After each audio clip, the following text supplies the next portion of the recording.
Valerie Bacot, who killed her stepfather, who was also her husband, has been allowed to walk free from a French court. The judge sentenced her to 4 years, but suspended 3. She's already served 1 year in jail, which meant that she was able to be released. Bacot was only 12 years old when Daniel Paulette first started raping her. In 2002, he forced her into prostitution.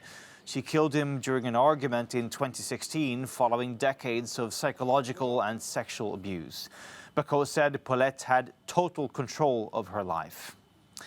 And David Chazan, who's in Paris for us, says Valerie Bacot has gained huge popular support since her story became known.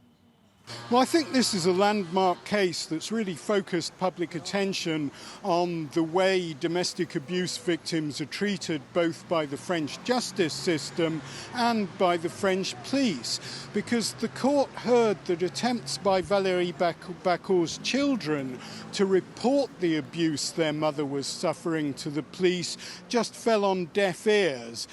They told the court that they walked into 2 police stations.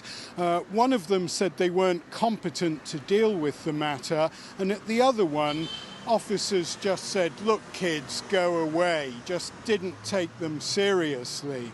And the amount of public sympathy that Valerie Bacot has elicited is quite remarkable, particularly since the publication of her book. Campaigners say that the way the police and judges deal with abuse cases is wrong, because they tend to be too lenient on the perpetrators and too harsh on the victims.